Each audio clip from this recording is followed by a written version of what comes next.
Good morning, good afternoon, good evening, ladies and gentlemen, boys and girls. Welcome to Emergency Management Associates.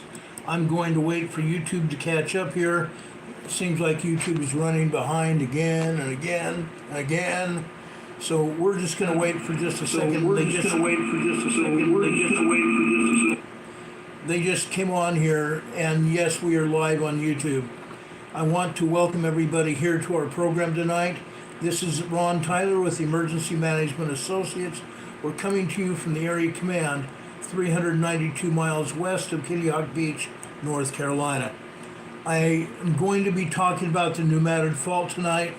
I would ask everybody to please pay close attention. Again, what are we talking about? We're talking about earthquakes, and the earthquakes are increasing, and the size of the earthquakes are increasing. The number of earthquakes are also increasing. So folks, please pay attention to that when we're talking about the Unmanned fault. This is important. This is very important. I'm excited to see so many people here in the chat so quickly here. Richard Smith was the first one to make it in. Demon Catman. Richard came from Nova Scotia, Canada. Demon Catman from England. Way! Yay! It's awesome. Richard Smith says 5x5 here. That's wonderful. We appreciate it. Hurricane Heather says, Merry evening, greet, sir. Ron and EMA family, much love, Mod Squad. Thank you, guys. We appreciate all of you here. We appreciate our Mod Squad here. These guys are the best Mod Squad in YouTube history. I think we've got the finest Mod Squad ever. Anyway, guys, I welcome you to our program tonight. The first thing I want to talk about is what happened last Saturday. Okay, I'm going to specifically give you high-rated information. I spent the majority of the day pulling information from not just all over the internet, but all politics nationwide. Okay, I've looked at everything, literally everything. Now, there's a lot of things that happened. Okay, I'm going to discuss each and everything individually. I want everybody to understand what happened, because each and every one of us are affected by what happened on Saturday in any way, shape, or form. Each one of us were affected and will be affected by what happens in the future. Now, I believe that there's going to be a cover-up, and I'm going to get into that in just a minute. But I believe there's already a cover-up, and I believe there's going to be a continued further cover-up. And there's reason for that. Adventuring Mike just gave us another $5 super chat. Thanks, Adventuring Mike. I just gave you an email sticker here on your super chat. Thanks so much. God bless you for that. We appreciate all of your support here on the Emergency Management Associates Network here. But anyway, I believe there will be a cover-up by the FBI, the CIA, the Homeland Security Department, and also the Secret Service. And I'm going to detail everything to prove it. Okay? Now, we will not know what really happened. I don't think that information will ever come out about what really happened. Okay? We already have information, but the exact why is under the microscope right now. I don't think we'll ever know exactly. Okay? I don't think we will ever know exactly what happened to John F. Kennedy and why he was murdered. Now, there's a lot of reasons that people have. Everybody has their own thoughts about it. But folks, this is important. Why did the people not react to people when they heard the shooter popping off? Not everybody reacted. Okay? When the first 4 or 5 shots rang out, very few people even screamed. They only screamed, and all the people didn't scream. But the few people that screamed only screamed when President Trump reached up over his ear when he felt the piercing of the bullet graze his ear. Okay? Now, I also have it right here. You can't see it right now, but there's a little ding in my ear. I was also hit by a bullet way back when. I took a bullet right here on the edge of my ear. Unreal. I know what that's like. I heard the whiz of the bullet as it went by.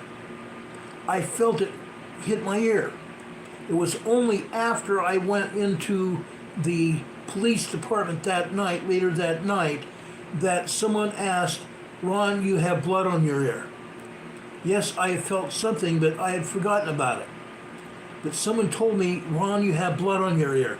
It was only then that I went into the restroom and saw that I had been nicked. Just nicked. Okay? Yes, I heard the whiz by, but I thought more than anything, it just whizzed by. But I had been hit right here in my ear. Now, that happens.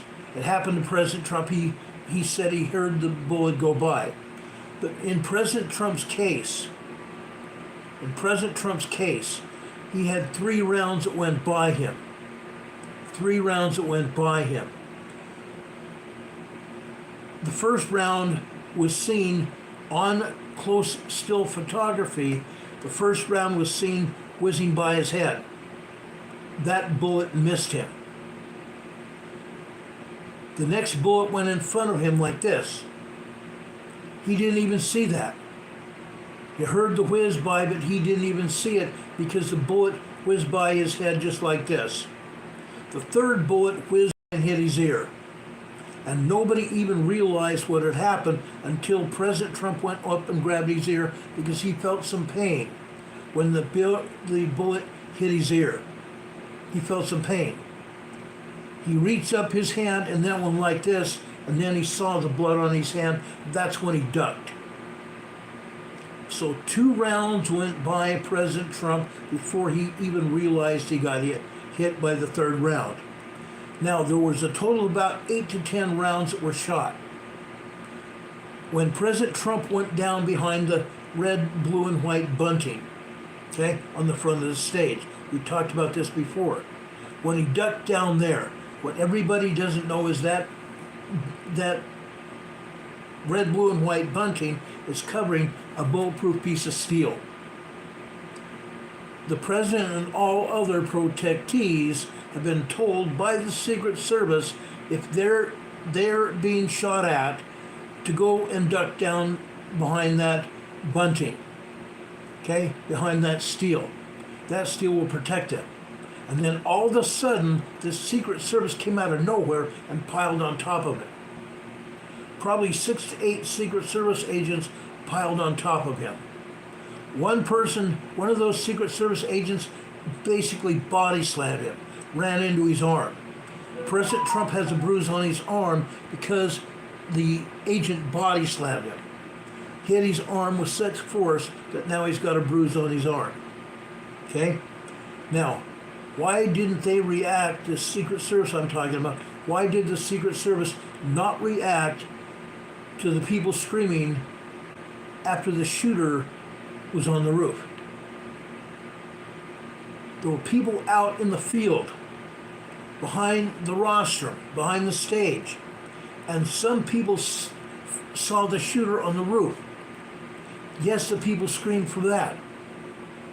The shooter did not do anything about that. But the people notified the police department. Okay? I'm going to be talking about this. There was at least 3 hours that went by from the first time the Secret Service and the local police even saw the shooter. 3 hours went by. And nobody did anything. Nobody did anything. Why wasn't there protection on the stage like on January 6th? Why was there no protection on the stage like what happened on January 6th? Why were there females who were clearly not large enough to physically shield the most threatening and important man in America? The most important and threatened man in America is 6'4". And yet there were 3 females, part of the security detail, that were a lot shorter than him and even only went up to this high. Their height went up to this high on President Trump. Why were only 3 females chosen? Okay, they could hardly protect President Trump. Okay? Now, why can't they get access to the shooter's phone records? Why can't they get access to his phone records? Okay? What will they discuss on his phone? What will they discover? Okay? I'm asking questions now. Tammy Stephanie says the DEI agenda, yes. I believe the DEI agenda has a lot to do with it. Why? Because the present director of the Secret Service said that she wanted to even out the number of females to males on the Secret Service team. The overall Secret Service team. She wanted to even out the numbers equally between male and female by 2030. Okay? She has a 2030 agenda. She calls it 30-30. Okay? She wanted to even out the numbers of males to females to be even. What does DEI mean? It means discretionary, oh gosh, I can't remember what anyway, it means discretionary equality in hiring. Discretionary equality in hiring. Okay? Now, Canadian Patriot says it's sounding more and more like an inside job. They tried Hillary Trump. Yeah. I'm going to talk more about this. Okay? I'm going to talk more about this. Hokkaido, Japan region, class light, magnitude 4.4 11 minutes ago. Hokkaido, Japan just got hit by a 4.4 magnitude earthquake, a moderate earthquake hit Hokkaido, Japan just now. Operator Chill is asking why we can't use all caps. I missed what you said last time because I joined too late and then got a suspension. Please don't use all caps. I've had YouTube moderators come on this program. Moderators hired by YouTube come on this program in the chat, and when they've seen people using all caps, they've taken those people down. And they ban them. I don't want that to happen, and I don't want my channel to be dinged by YouTube any more than it has.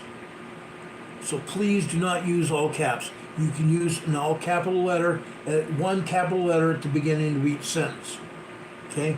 So please don't do that. Okay? I don't want to be dinged by YouTube before, like I was before.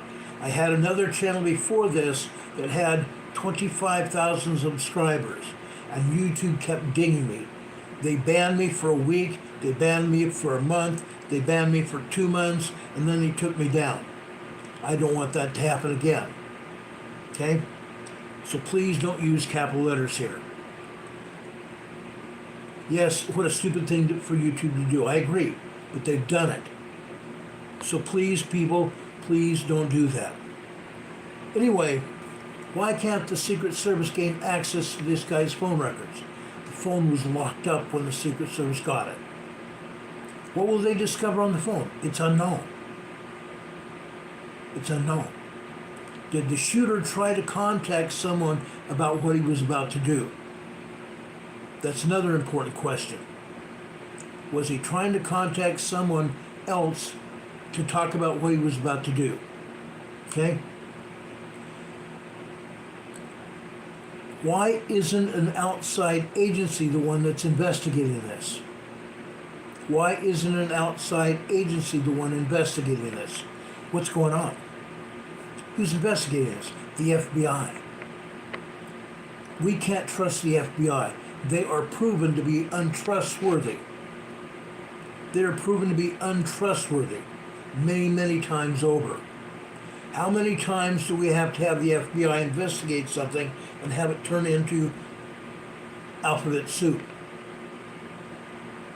Nothing happens. Or they tell us lies. Lie upon lie after lie. That's what the FBI has done in the past, I want to say even 10 years. Lie after lie after lie. The FBI used to be the preeminent investigation and law enforcement agency in the world. Yes, that's true. It was a preeminent law enforcement organization in the world. Now they're laughed at because they've told so many lies. They botched investigations all around the world. They've gotten in trouble. Okay? But why is not an outside agency investigating this? Okay? I'm not talking about the federal government either. I don't want a federal investigation at all.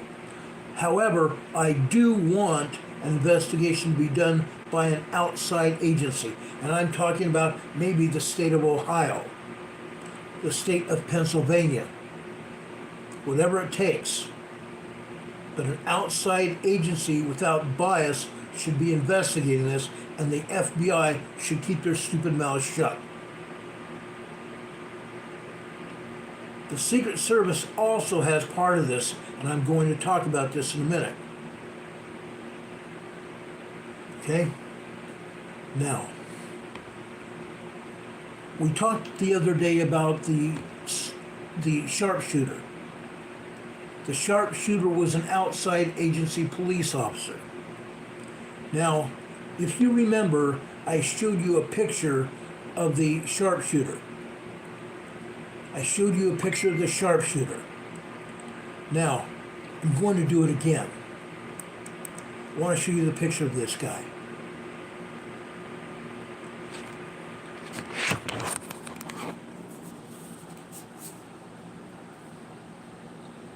Right here. Okay? Look at the back of his bulletproof vest. It says police. The Secret Service did not have enough manpower. The Trump organization asked, the campaign organization had asked for increased security. And the federal government, Homeland Security, the FBI, and the Secret Service denied it. They, in fact, took part of President Trump's Secret Service detail and put it on First Lady Biden. First Lady Biden was also in Pennsylvania, and they took part of President Trump's security detail for her. Yes, Mrs. Biden should have a security detail, but Mrs. Biden's detail should be completely separate from President Trump's. But that was not done. So the Homeland Security Department and the Secret Service and the FBI took officers from his detail and put them with Mrs. Biden. Okay? They didn't have enough. So the Secret Service asked local police to provide sharpshooters. And yes, that's what happened. Now I understand, and I don't have anything to back it up, but I've been told that the Secret Service had their 2 sharpshooters as well. So they had 4 sharpshooters around the venue. These 2 sharpshooters that you see right here were on top of the building that was in back of the stage where President Trump was. Now I'm going to talk more about that sharpshooter. I told you about that police sharpshooter that took the shot and was arrested. There was some confusion about him. Some people say it was not true. It was true. It was true. He was arrested, taken by the FBI and the Secret Service behind closed doors and questioned, and then released. He was fired by his department. He worked for the police department and he was fired for taking the shot. Why? Because the Secret Service did not give him permission to take the shot.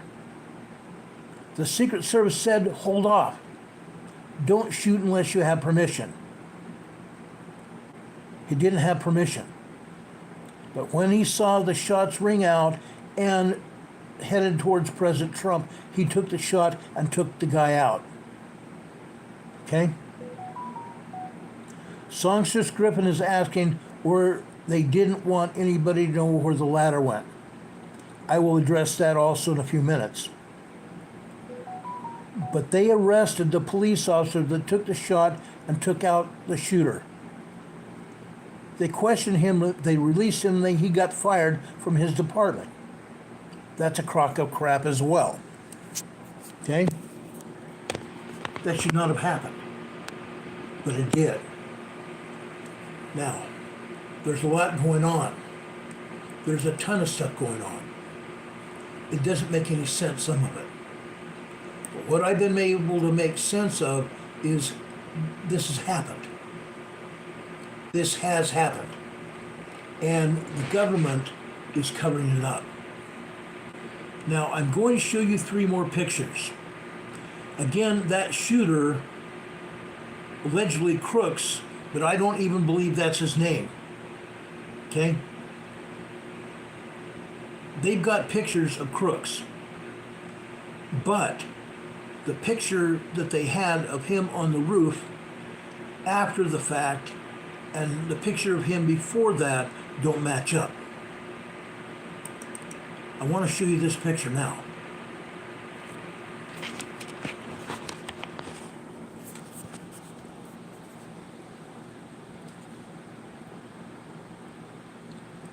This is a picture of Crooks 3 hours before the shooting. 3 hours before the shooting. He had not yet gotten on the roof. But he was noticed in the area for 3 hours. Then, something else. I want to show you this.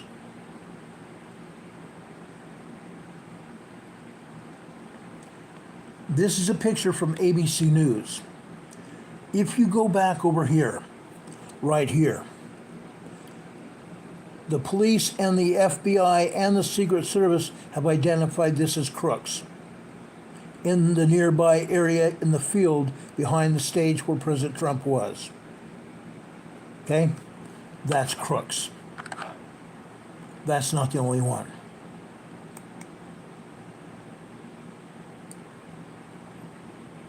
Well, the next picture I'm going to show you a little bit later, because the next picture is having to do with the police not even having access to go after the shooter. The police did not even have access to go after the shooter. Unfortunately.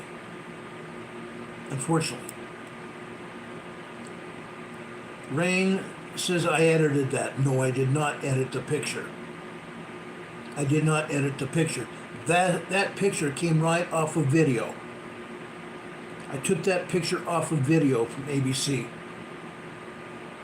It was not edited though. Okay, I don't do that. I don't falsify data. It will never happen. That will never happen. Ever. But what is going on here? Was that police officer following orders? Or was he going AWOL when he shot back? No, he didn't go AWOL. He was arrested by the FBI, taken in and questioned and fired from his department. He didn't go AWOL at all.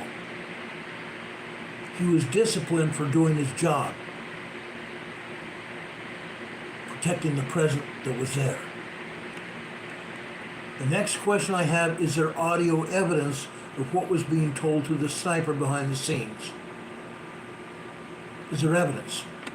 So far, we have not been able to collaborate any radio evidence, and I'm talking, this is a ham radio. This is in no way a police radio. But I'm talking about evidence of the police handy-talkie radio calls back and forth between the command post, the Secret Service command post, and the snipers. Is there audio evidence? Nobody's going to tell. The Secret Service may have that evidence, but nobody's talking. Canadian Patriot says, can you say cover up? It's being considered now. This was a setup. In my opinion, this was a setup. A lot of things don't add up. As I said before, there needs to be a public investigation. There needs to be a hearing broadcasted live with everyone involved. There was a hearing on Monday. There was a hearing on Monday involving the U.S. Senate. But it was closed doors. We'll talk about that again in a minute. A lot of things don't add up. Like I said, there needs to be an public investigation and a hearing broadcasted live with everyone involved. I'm talking about Secretary Alejandro Mayorkas of Homeland Security. I'm talking about the director of the FBI. He needs to be involved. I'm talking about the director of the Secret Service. She needs to be involved. All three law enforcement organizations that have anything to do with this need to be involved. And right now they've said that the FBI is conducting the investigation. Okay? How can we trust them after what they've done over the last, say, 10 years? They've lied and lied and lied. Okay? The reports are all false. They're all false. Now, I'm not saying that every FBI agent or every Secret Service agent is bad. I'm not saying that. But as I've said of law enforcement organizations, literally all over the world, there are those that are bad. And they make it worse for everybody else that's good. Only a small percentage of agents of the FBI or police departments are bad. A very small percentage, and I'm going to say maybe 1 to 10% max. Okay? Max. But what has been going on cannot be tolerated at all. Diane Kelman's here in the chat saying that she hopes they protect President Trump tonight when he will be speaking at the RNC convention, accepting his nomination for president. I'm hoping there's nobody bad in the crowd. Now, why am I saying that? Because already the powers that be have been told or found out that there are other threats. There are other threats that may happen within following weeks. Okay? I know that to be true. I know it to be true. I've heard about some of them myself, and I know that happens. Now, why will the Secret Service not be honest with President Trump? Why did they allow, and I'm going to say allow, President Trump to get hurt? Why did they allow Corey to get shot? The former fire chief. Why did they allow him to get shot? It should not have happened. They knew the shooter was in the area for 3 hours before President Trump even came out on stage. 3 hours. They have photography of him being around. They have videotape or digital video. They have still photography showing he was there. They have photography of him on the roof. We'll talk more about that in a minute. Why did they not do something about it? Even before he got on the roof. Now, the Secret Service doesn't answer to Trump. However, his Secret Service detail, most of his Secret Service detail, I'm going to say most, because I don't know, but most of the Secret Service detail loves President Trump. They've done their darndest to protect him. It's the management that I have problems with. It's management that I have problems with. This didn't used to happen 30 years ago, but it's happening now. Barry Fodder says, how did he sneak a ladder through? That's another question. But I'll answer more about how that shooter got on the roof in a minute. The Secret Service doesn't answer to Trump. They answer to Mayorkas. Alejandro Mayorkas of the Homeland Security. Again, I'm going to explain this. Homeland Security is an umbrella organization that encompasses all other federal agencies. Homeland Security is the law enforcement organization umbrella for all other agencies. All other agencies report to Homeland Security. So Mayorkas is part of this. Mayorkas is part of this. Who does Mayorkas bow to? President Biden. We'll talk more about that in a minute too.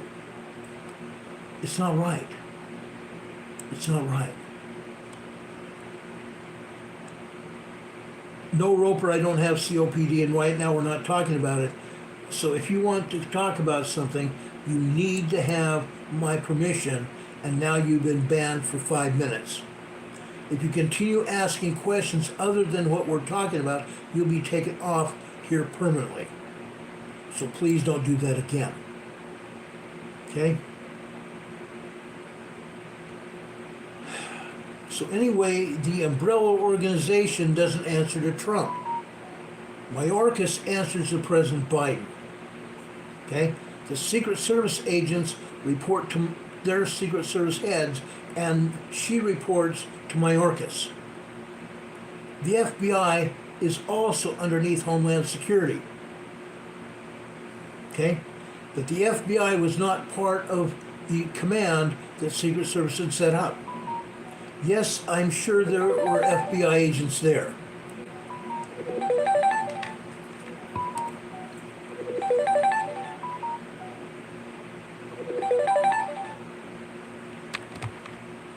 Sorry, guys. The Secret Service was there, and I'm sure there were FBI agents there. Okay? Like I said, those other agencies all report to Homeland Security, and Homeland Security reports to Biden. We need to remember that. Okay? They answered whoever's pulling the Biden's chains, pulling Biden's strings. I believe Biden is a puppet. I believe Biden is a puppet. But this is not a game. There are those who are upset that their plan did not work. I've also heard that. There are people that were upset because their plan didn't work. This was staged. This was a setup. The gunman was on law enforcement's radar for 3 hours. The Secret Service designated Crooks as a threat 10 minutes before President Trump took the stage. Finally, just 10 minutes prior to President Trump taking the stage. The Secret Service never told the President, and I'm talking about President Trump, don't go out there. They didn't tell President Trump not to go out. Who are they trying to protect? Who are they trying to protect? Okay? That's my question. Who are they really trying to protect?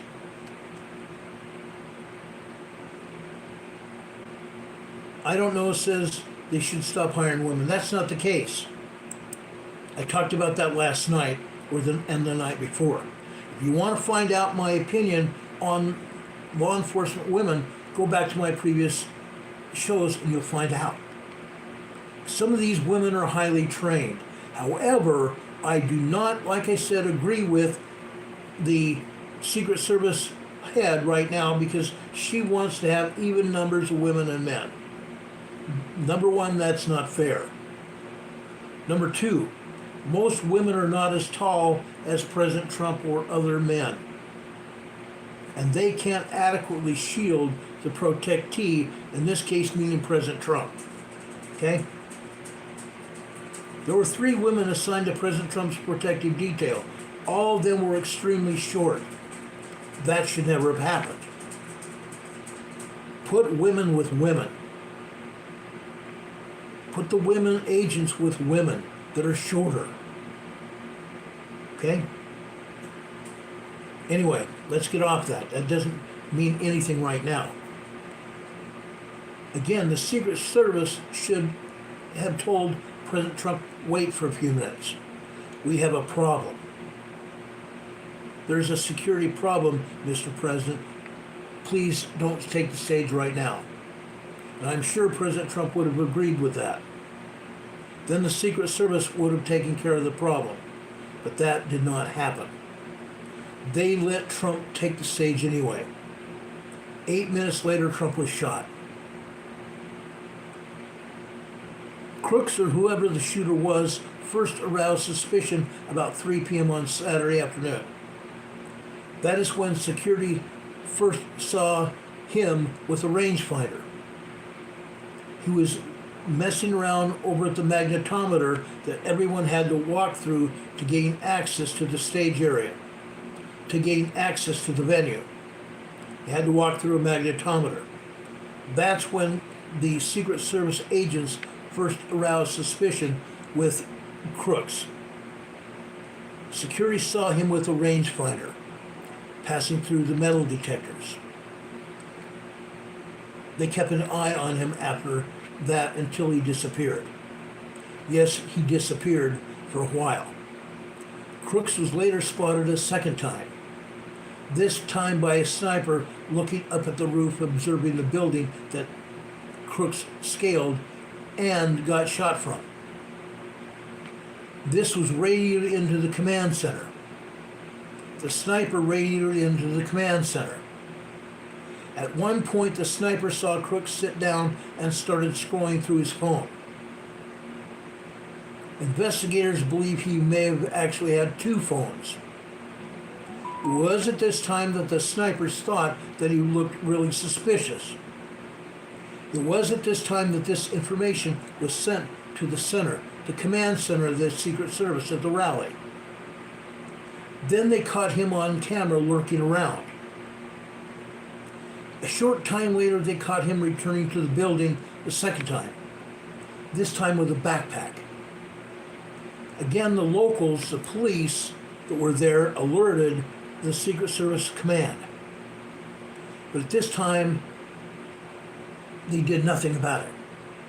Secret Service did not do anything about it. Unreal. Secret Service dropped the ball again. Okay? Then Crooks hoisted himself up on top of an air conditioner until he got on top of the building. Crooks didn't use a ladder. Crooks did not use a ladder.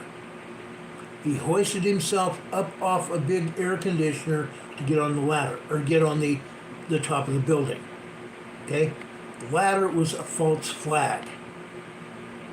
Once he was on the roof, the Secret Service alerted that there was a designated threat on the roof. Again, the locals had to take the lead. 2 officers responded. One officer hoisted the other officer up to peer over the top of the roof. This officer did see the individual on the roof with a weapon. The shooter turned and pointed the weapon at the officer, telling him to get down or he would be shot. The officer was not able to pull out his gun because he was grabbing up on top of the roof, trying to steady himself at the top of the roof, on the side of the roof, I should say. So he didn't have an opportunity to pull his weapon and do anything about it, to defend himself. And he was not able to reach his radio, was on his side. So, when he saw that happen, he dropped off the other officer's shoulders and they both went to the ground. And it was at this time that the locals again realized that there was a threat to the president, and one officer dropped back to the ground. Both officers on the ground got out their radios to notify the command center that there was a threat on the roof. Now, you need to also know this, and I mentioned this in the past few programs where we talked about this. There was a blanket tactical channel. A tactical channel that the police and the FBI used to talk to each other, to make sure they knew what was going on. There was a tactical radio channel that all officers and Secret Service and FBI were using to talk to each other. And the main radio was in the command center that the Secret Service had set up. Everyone who was on that tactical channel heard that message go out. Every law enforcement agent, every Secret Service agent on that channel knew that there was an armed threat on the rooftop. Every one of them. Secret Service protocol requires that the Secret Service evacuate the president immediately. They didn't do that. They didn't ask the president to stand by while they took care of the threat either. They didn't evacuate him, which is protocol. But they let the president step on stage like a sitting duck. A 22-year-old man with no military training was able to outfox the Secret Service team and the local law enforcement for 3 hours. And he opened fire from the rooftop of a security watch post 150 yards from the most famous man in the world. 150 yards, 150 meters away from the most famous man in the world. And the Secret Service was aware of this man at the time, the whole time. All this time they had to say was, Mr. President, sit tight for just a few minutes. Don't take the stage yet. We have a threat to handle that we need to handle. And they would apprehend crooks and Trump keeps his ear. But that did not happen. Now, I've talked a lot about Dan Bongino. Dan Bongino has his own talk show on Rumble. I also have a channel on Rumble myself. So if YouTube ever takes me down, go to Rumble and I'll be there. But Dan Bongino has his own show on Rumble. Dan Bongino was interviewed by many people. And he put this on his channel himself. Dan Bongino says that he has an unimpeachable source that says there was a plan to have someone on the roof. On that roof. The rooftop where the shooter was on was actually supposed to be posted by an actual police department, non-Secret Service counterterrorism sniper team. That roof that the shooter was on was supposed to be having a post from a non-Secret Service law enforcement sniper team. But for some reason, the local tactical counter sniper team did not make it to the roof. Why? Because the local law enforcement team said they didn't have enough people. And they also notified Secret Service of that before the fact. They notified Secret Service of that before it happened. So the sniper team that was supposed to be there didn't make it. Dan Bongino was told through sources that the Location, Bonin Islands, Japan region, class light, magnitude 4.0, 16 minutes ago. Another moderate earthquake just hit the Bonin Islands south of Japan just a few minutes ago. Anyway, Dan Bongino was told through sources that a tactical team positioned itself through a second floor window that sees the high ground. The second floor window. The second floor window was not even able to see where the shooter was because the shooter was on the roof. Nobody noticed the counter sniper terrorist post was not manned. Nobody had any idea until right before all this went down. Fox News said that they reached out to the Secret Service and got no comment. Of course. Miss Cheetle, who's the director of the Secret Service, said no comment. Did the counter sniper team play hooky? No. That counter sniper team from the law enforcement agency told the Secret Service they couldn't be there. They couldn't be there. They did not have enough people to be there. The director of the Secret Service, Kimberly Cheetle, said that the roof was too sloped and gave that as a reason for not putting a Secret Service team up there. It was too sloped. If that was the case, was too slow for safety reasons.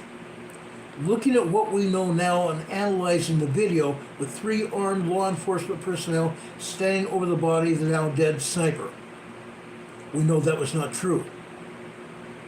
And yet Kimberly Cheetle still says no comment. She lied to the press. She's lied to everybody now. She's lied to everybody. Now, someone asked me the other night, was Kimberly Cheetle working for Pepsi before she became the director of Secret Service? Yes, I have confirmed that.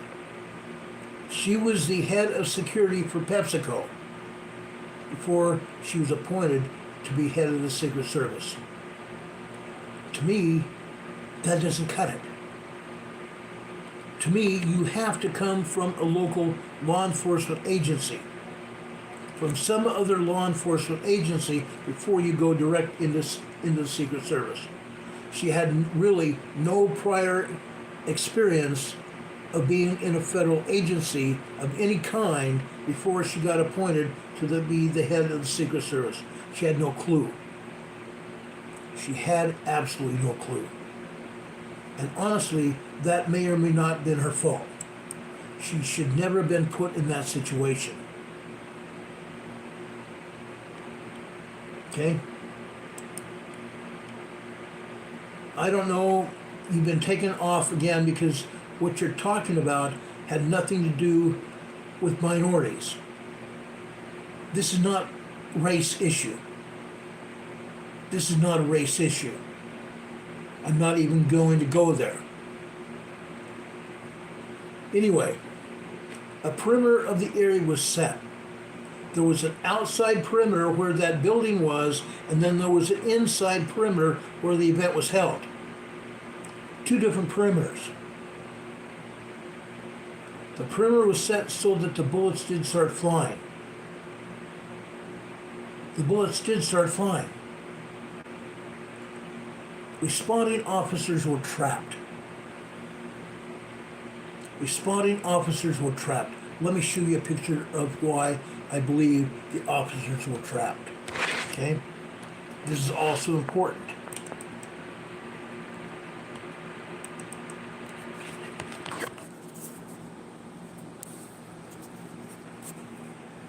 Let me enlarge this so you can see it. Okay? What happened? There was a huge fence. There was a huge fence, guys, and the cops couldn't get through it.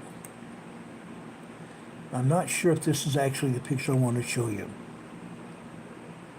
Yes, it is. The cops had vehicles on the outside of the interior perimeter. Right here. Right here. This is one of the local police vehicles here. There were other marked law enforcement vehicles all over this area, but they could not get to this perimeter here. There happened to be a fence there. They could not get through to the outer perimeter. That's where the shooter was. Okay? So the cops were stopped for responding to the shooter. The cops were prevented from responding to the shooter. The only person or only persons that had access to the shooter were the counter sniper terrorist teams. Okay? Not only was that rooftop open without any law enforcement on it, but when they tried to access the outside building, they could not. Now, the Washington Post reported last night that the local law enforcement had notified the Secret Service they did not have the resources to station officers on the building. And we know that the Secret Service did not do anything about it. Kimberly Cheetle said when she was questioned about it, she said that everything had been done that she could. Kind of. She said that she did everything that she could, kind of. Now, does that sound like a Secret Service director? Or does that sound like a politician?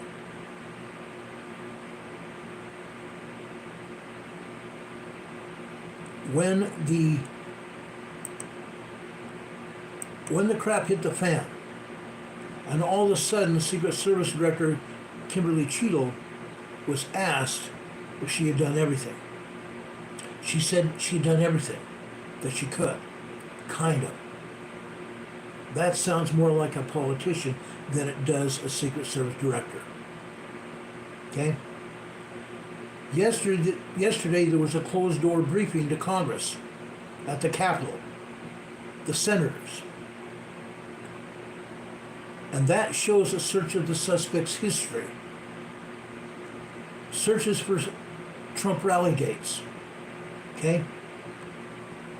They have evidence now that the shooter had a search of his history done, or he didn't know, but the Secret Service had done a search of the subject's history, and it showed Trump rally dates and the dates of the Democrat National Convention. This means the shooter had access to that information. Someone gave him access to that information. This is kind of how he was a registered Republican who donated to the Democrat Party. He was only registered Republican so he could vote for a particular election, and they found out that he voted for the Democrats. He was not a registered, he wasn't really a Republican at all. We also learned that the two Secret Service agents on top of the roof above the stage where President Trump was were being told that they were not the ones who delivered the shot to take out the assassin. Guess what? Yes, they were. Because those two police officers on that roof were the only local police officers assigned to the Secret Service. The other two sharpshooters were from the Secret Service. And we know that the one police officer there that took the shot was arrested, released, and fired from his department. But the Secret Service story is that another alleged sniper took out Crook's life. But they won't tell us where he shot from. This whole thing is bizarre. This whole thing is very bizarre. It gets even worse. Now we're getting information that the Iranians are also having a fatwa on President Trump. They're also threatening President Trump's life. And there may be more attempts on President Trump's life in the coming weeks. We have evidence of that as well. Now, I think I speak for all of you as well as myself. To all of us, this seems completely unacceptable. Now, I heard Senator Cruz interviewed last night. Senator Cruz said that during that closed-door hearing yesterday with the senators and the Secret Service and the FBI, that they spent 30 minutes, the FBI and the Secret Service director spent 30 minutes filibustering. In other words, not saying anything pertinent to the conversation. Avoiding the questions. Avoiding the questions. And the next 15 minutes, walking through different things that they did during the day. Walking through the detailed timeline of everything that they did in the field and backstage. Everything but what they didn't do to stop a man with a rifle from shooting President Trump. And that timeline they just omitted. That timeline they omitted. In other words, they didn't put out the information. They didn't put out the information. Why not? Why are they falsifying information? Again, falsifying and omitting is the same thing. It's called lying. Why are they already lying? This is the initial investigation. Why are they lying about it? Why are they lying about it?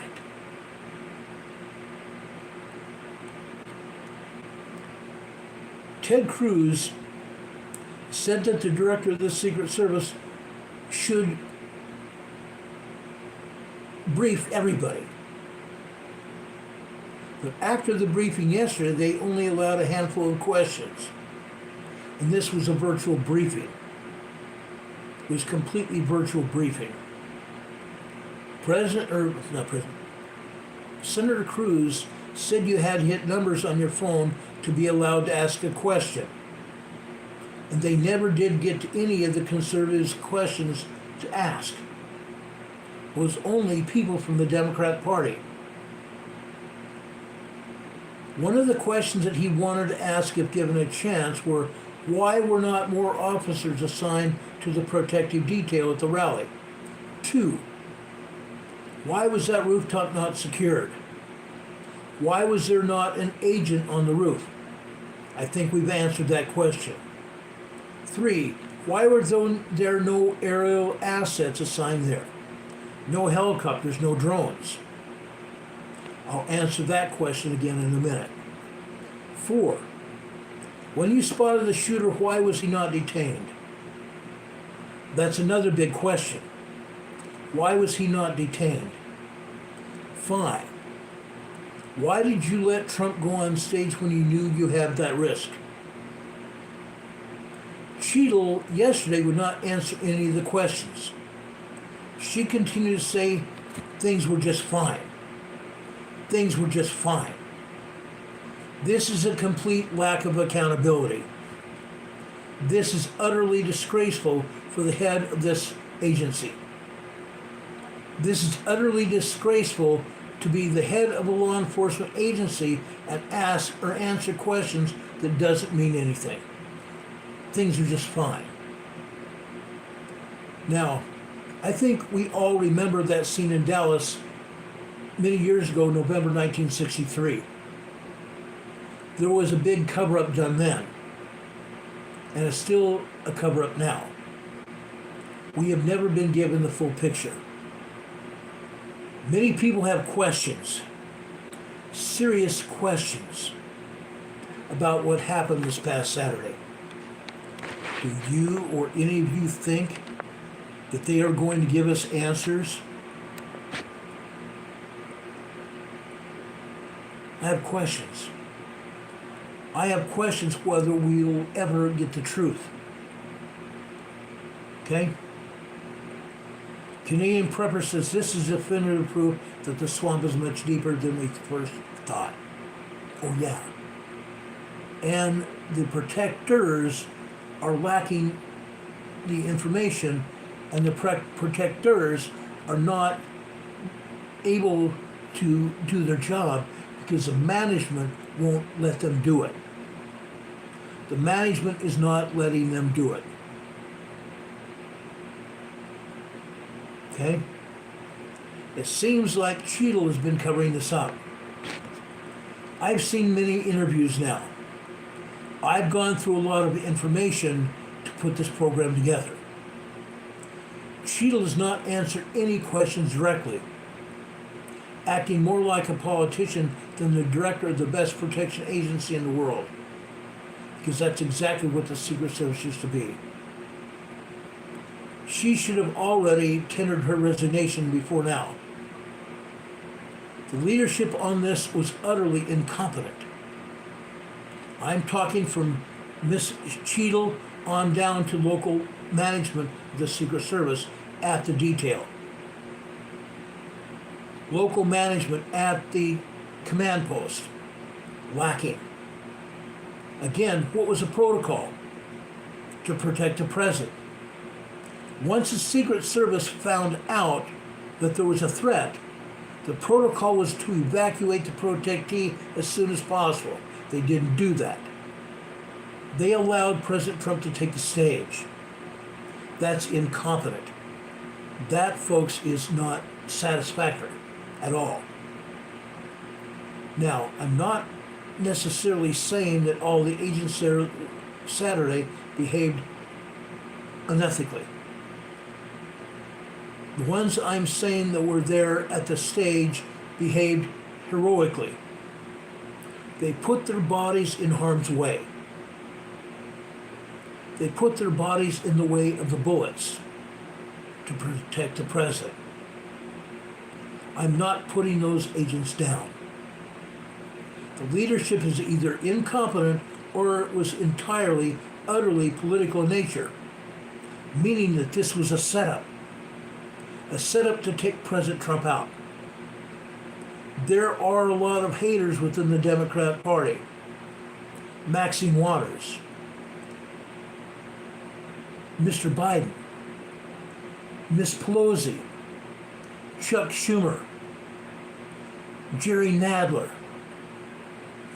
Some of the highest ranking Democrats hated President Trump's guts, and they lied in the January 6th committee. Jerry Nadler lied and he brought false information into the January 6th committee. And then, when they disbanded the committee, they destroyed the evidence. Okay? This is either incompetence by management or this is entirely political in nature. A setup to take out President Trump. Why am I saying that? They've gone out of their way in so many ways to take President Trump out before the election. They have drummed up court cases all over the nation to try to stop President Trump from even running for election. They tried to stop Trump before he even got to the RNC today. It didn't work. Several cases have already been dismissed against him. The New York case may get dismissed before November. And the Washington case may also be dismissed as well. The Georgia case is on hold because of the incompetence of the prosecutor. The incompetence of the prosecutor. She did it to herself, and she may end up going to jail herself, Miss Fannie Willis. So they've gone to court trying to stop President Trump. They have tried to liquidate his assets. They went after his assets as well to try to stop him from going after the president or going after the presidency again. Harry Fodder saying in the chat, Real News is saying that Engeron has been arrested. I hope that's the case. He should be arrested. Please send that to my email and I'll go over it. We can talk about that another time. But this is a whole setup, guys. This was set up long before now. And there are other threats coming up. This administration, the entire Biden administration, Homeland Security, the Secret Service denying Secret Service protection to Robert F. Kennedy Jr. Why? Because it's political. They want him to get shot because he's a Kennedy. They don't care about him. They don't care about him at all. They're doing their darndest to make sure he's not a threat by not giving him security.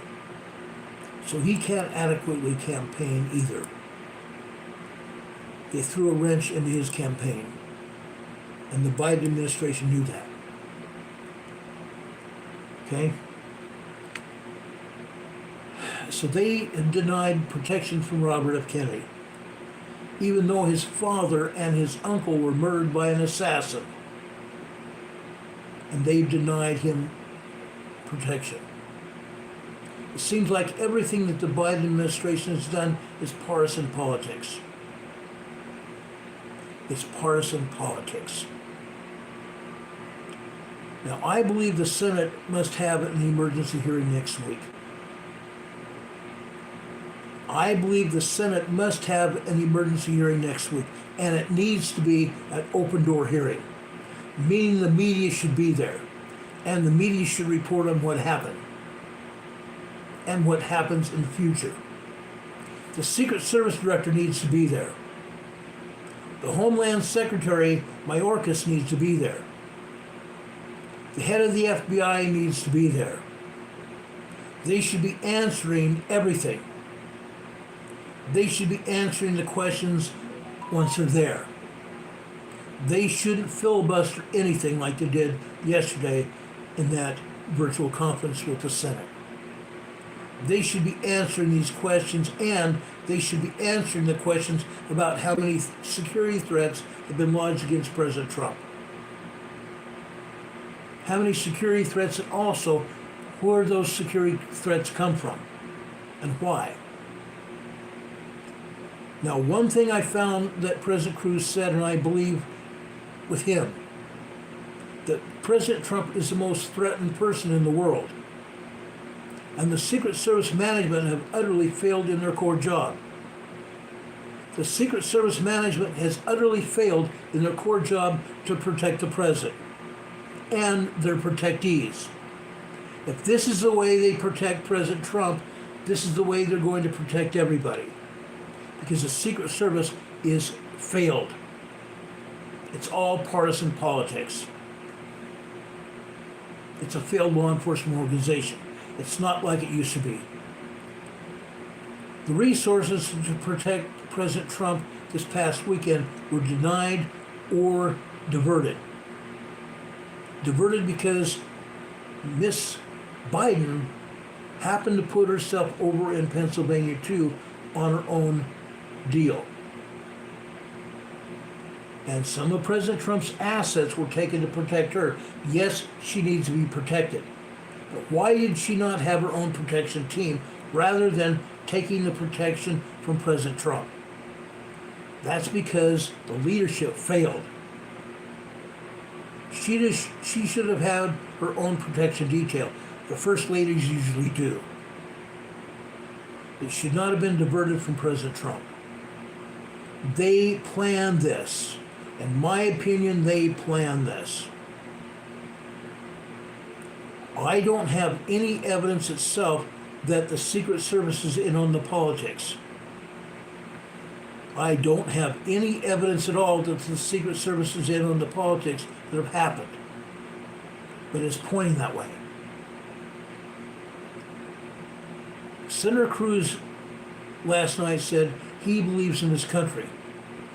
He believes in this country strong enough that he does not want to even entertain the thought of this going the other way. Meaning the law enforcement organizations that are in play aren't part of the partisan politics. I would hope not. But this director Cheetle, sounds like all she's at is CYA. She's all about CYA. Yes, she was the former security chief for PepsiCo before being appointed to the directorship of the Secret Service. It seems like she's all about avoiding accountability. In my opinion, yes, I am a former federal law enforcement officer. In my opinion, in order to be appointed or given the position as the chief of police or the head of the Secret Service, you need to have a law enforcement background, not just a security background. Secret Service is far more than just being the head of security. She should never have been put on that post. It sounds like right now that she's avoiding all accountability. She was asked, how did the shooter get to the roof? Her answer, I don't know. She does know. The evidence is there that she does know. She lied. How the hell does she not know? The evidence is there. She should have known. She was asked about drones and helicopters. She refused to answer. She refused to answer. Yes, helicopters and drones are available to the Secret Service. The Secret Service has their own helicopters and drones.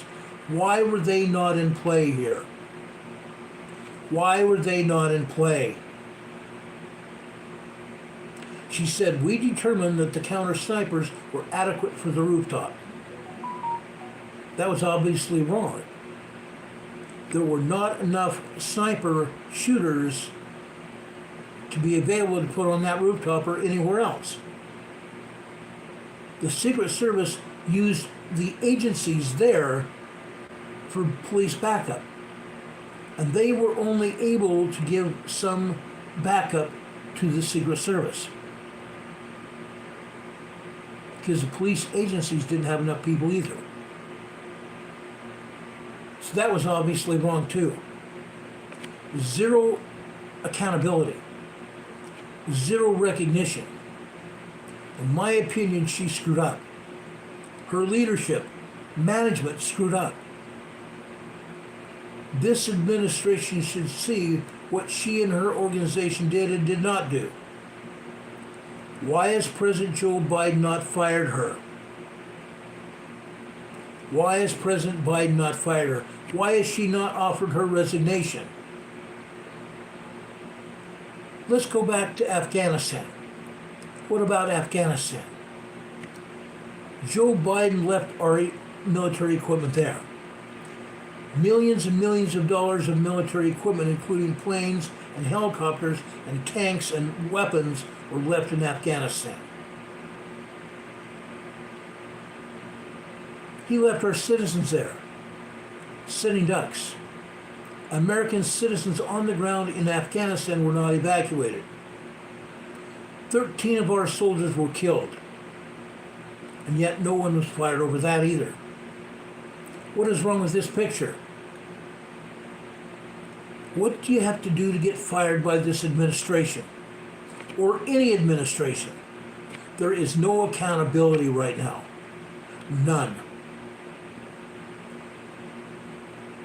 Prismo Omega says around $60 or $84 billion in equipment was left in Afghanistan. There's no accountability. Unreal. Unreal. And we lost 13 soldiers in Afghanistan. And yet Biden just 2 weeks ago said we didn't lose any. At the debate, Biden said we didn't lose anybody. Really? My buddy Don Patoga's here in the chat says facts are subject to definition of what is or isn't. Yeah. Soldiers died because of the unaccountability of what happened. When I first started working for the government way back in the mid-'80s, I was told when I worked for the government that every year that you work for, it makes it harder and harder for the government to fire you. That was the information we got on the first day of hire. But they could fire us right now. But every day that we worked for the government, it gets harder and harder and harder for the management of the government to fire us. And I found that to be true because I saw it happen. I saw it happen. It gets harder and harder to fire you the longer you work for the government. And that may be why Biden has not fired her. Because the HR, Office of Management and Budget, have told her, or told him, you can't do that. You can't do that. But Ms. Cheetle can also offer a resignation. Because guess what? The buck stops there. The buck stops there. Now, when you almost get a president killed, is it the case you still can't be fired? I would think that is the top question right there. I would say yes, you should be fired. But here there's no accountability. This was such a blatant disregard for security here. Allowing the former president to take the stage when there is a known armed threat out there, a deadly hazard, a known assailant 150 yards away, 150 meters. It makes people like me think, why? It's a combination, in my opinion, it's a combination of incompetence and at the same time partisan decision making. denying President Trump and Robert F. Kennedy adequate security protection. I was told yesterday that President Trump and Robert F. Kennedy Jr. had a conversation, a private phone conversation. It's not known exactly what was discussed, but I am sure that what happened Saturday was discussed. I'm almost sure of it. Folks, this is serious. This is serious, and me, myself, I'm not going to let it go. Because your lives also depend on it. Your lives also depend on it. If they can't protect the president, what good is I? What good are we? Are our police departments being told what they can and can't do? Are our police departments being told, like that sniper, you can't shoot until we tell you to? Guess what? I will tell you right now. My own former police chief told us that. You don't have our permission to use your weapon for any reason unless you get permission. Really? I can't make an instantaneous decision to protect myself or anybody else? I have to ask permission? That's unreal. With a manager, a police chief, not even in the area, giving me permission to protect myself or somebody else from deadly force? That's not fair. That's not fair. That's unreal. It was found out after this event Saturday. Part of his detail was taken and put with First Lady Biden, who had also had an event in Pennsylvania. That should not have happened. Yes, like I've said before, she deserves her own security detail, and she had it. Why was her security detail not brought with her? Why? Because this was planned. This was planned. Why did they take away from President Trump and give it to her? Why did she already have her own security detail? Why didn't she have her own security detail? What happened to them?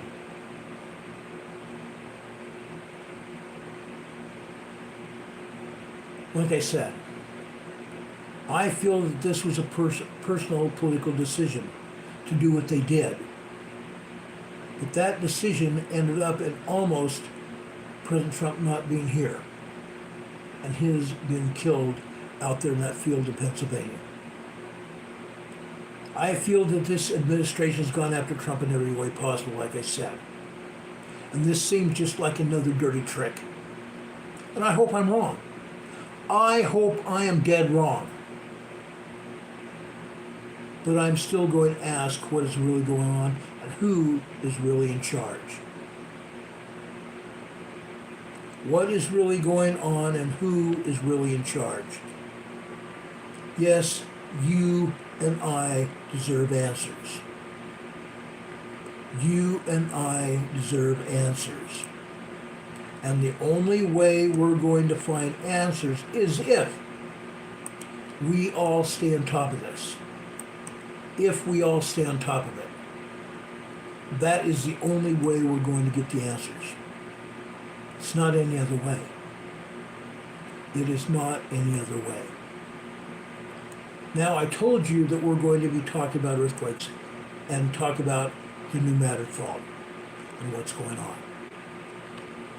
William Johnson's here in the chat, says he's a retired special investigative agent in DOJ. He said he spent several years as an emergency preparedness officer manager. He says what he has seen is shocking. I agree with him. I totally agree. Please, William, subscribe to this channel because you and I will be together. I would love to have you on the show and talk about what you're feeling and what you're seeing and what you've done in the past. please subscribe to this channel and send me an email with your information so I can call and talk to you. Or after this program is over, probably late morning tomorrow, call me. Call me so we can talk. I would love to talk to you. I'm retired Federal Protective Service. Before that, DOD Police. 0083 police officer, law enforcement. Been there, done that. Anyway, let's talk about the earthquakes on the Pneumatic Fault. And there's plenty of them. There are plenty of them. Now, because of time here, we're already after 8 o'clock, about 8:10 Eastern Time. I'm going to show you where the most of the earthquakes have occurred and what's happened. Okay? Now, as I've said before, what we have been seeing literally all over this country and around the world, we're seeing more and more earthquakes. And the strength of the earthquakes are getting larger. The strength of the earthquakes are getting larger. Unreal. Unreal. Now, I want to show you Catfish Pond, Arkansas first. Okay? Let's take a look at Catfish Pond, Arkansas. Now, this is not going to be, I hope after this weekend, this program will not be vertical like this. It'll be horizontal. Because I want to show you a lot of information. And it's easier to show it on a computer, but this computer still's not able to do what I needed to do. But I'm still able to show you this information. Catfish Pond, Arkansas is right directly on the western side of the Pneumatic Fault, the Mississippi River. Look at these earthquakes here. This is a 2.0 minor earthquake here. This is a 2.0 minor earthquake here. The sequence. This sequence lasted a minute and a half. This is another 2.0 earthquake. Catfish Pond, Arkansas. Minor earthquake. Okay? This is just minor. The rest of all this is just tremors. Minor tremors on the Pneumatic Fault. This is just the beginning. This is just the beginning.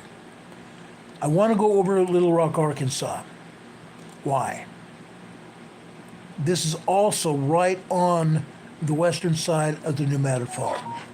I want to show you this. Look at this. This is a 3.0 small earthquake. A 3.0 small earthquake. Okay? This also needs to be shown. This is the first time we've seen a 3.0 here in Little Rock, Arkansas. The first time. The last time I was in Little Rock, it was at the Arkansas Department of Emergency Management in 2014. We were simulating a drill there. We're doing a drill, an earthquake drill along the Pneumatic Fault. The first Monday that we were actually starting the drill, that morning, about 5:30, 6 o'clock, we had a 3.5 earthquake. 4 of them. 4 3.5 earthquakes. One was over by northeastern Arkansas.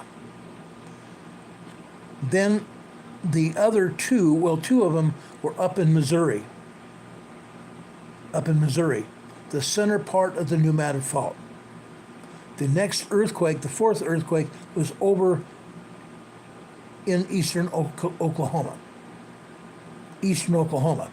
That was along the Pneumatic Fault there.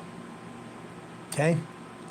But this is the first 3.0 we've had in Little Rock, Arkansas. It happened today. I've been monitoring earthquakes all up and down the fault line for years now. But again, this is the first 3.0 we've seen. All this is tremors. All this is tremors though. Okay? Let's look at this afternoon. This afternoon at Little Rock.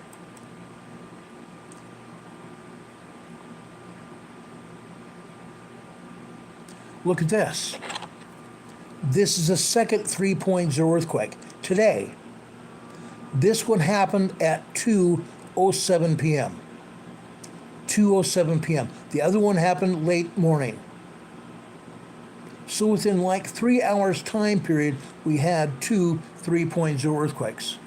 This earthquake over here is a 2.0 minor earthquake. This is a small earthquake. This is larger than the other minor earthquakes. This is a tremor. All this other stuff is microquakes. This is all microquakes happening. But we've had two 3.0 earthquakes in Little Rock, Arkansas today. Okay? Let's go over to Manila, Arkansas. Okay? Over here in Manila, Arkansas, this is another 3.0 earthquake right here. This one happened at approximately 8:57 this morning. 8:57 a.m. this morning. This earthquake is actually maybe a 3.2 earthquake. 3.2 earthquake. Aubrey's asking foreshocks. Could be. Could be. Like I said, these earthquakes are getting larger and more frequent. They are getting larger and more frequent. Okay? Now, I want to show you Mark Tree, Arkansas. Why? Again, it's in Arkansas along the New Madrid Fault, the Mississippi River. Mark Tree, Arkansas. Wait till you see this. Look at this, guys. Look at this. Is no joke. This seismogram starts off at midnight last night, or midnight this morning. Right here. This is approximately 12:14 a.m. this morning. 12:14 a.m. this morning. Right here.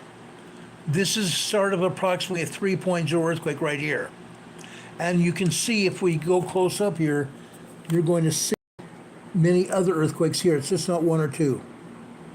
There's many other earthquakes here. But we go back over here. This is 12:15.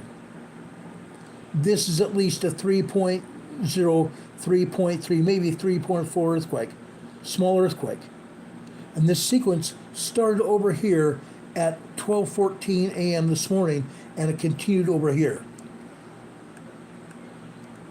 12:15, 12:16, and then after that, this is where the secondary wave comes in. The primary wave is these 3.0 earthquakes. After that, over here, it becomes secondary. Secondary wave here. This secondary wave tells me that this main earthquake here, the primary wave, was a lot larger than what they're possibly even saying. It's at least a 3.0, 3.3, maybe larger earthquake. Then over here at this point, it's 1 a.m. in the morning on this black line. We come all the way over here again at 1:14. The same kind of thing happens here. We can't see the bottom of this black line here because these other lines interfere with it. However, we come back over here to 1:15. We can still see a 3.0 earthquake here. And then the secondary wave going out here. 4 to 5 minute secondary wave. Okay? Right over here. These are tremors. The blue line here is 1:30 in the morning. These are all small tremors here. Minor tremors. Again, 1:45, the same thing here. We come back over here to 2 a.m. Just tiny tremors here until we get over here. Until we get back over here. Again, we're talking about 3.0 earthquake hitting here. Okay? This earthquake sequence started way over here. Tiny tremors building up to a large earthquake. And then 2.0 earthquake happening here on this side. And then the seismic sequence still happens over here at 2:15. Okay? 2:15. What happens over here after 4:15 here? This red line here is 4:15 over here. We come over here, okay? Now we are talking about 4:29 a.m. this morning. 4:29 a.m. this morning. We can't see much, but we see the red lines here. Okay? Now we're talking probably 2.9 to 3.0 earthquakes here on this red line, this sequence here. Okay? Then it dies out to a secondary wave here. It continues over here for a while. Then it dies out here. These are just tiny tremors, and then these tremors build up over here. These tremors build up here. This is a 3.0 earthquake. We build up with tremors here, 2.0, 2.0, 2.2, 2.3, and builds up here. 3.0 primary wave here. This appears to be a 3.3, 3.4 earthquake right here. And these 3.4 earthquakes, it's not just one. It's multiple earthquakes here. This sequence lasts a full minute. This sequence here lasts a full minute. How would you like to be in an earthquake like this? Shaking. Earth shaking your bed, waking you up. That's probably what happened here. It's probably what happened here. Okay? Then the earthquake starts dying out with a secondary wave here. The secondary wave here lasts about 2 minutes. Then we have more tremors here. Long duration tremors here. We have a long duration tremor that ends in a 2.0, 2.2 earthquake here, and then it fizzles out with the secondary wave here. Then we have minor earthquakes here. This appears to be a 2.8 earthquake. Here, here, over here, 2.8 earthquakes. It's not just one, but many. Most people will never feel these minor earthquakes. 3.0 and above are felt.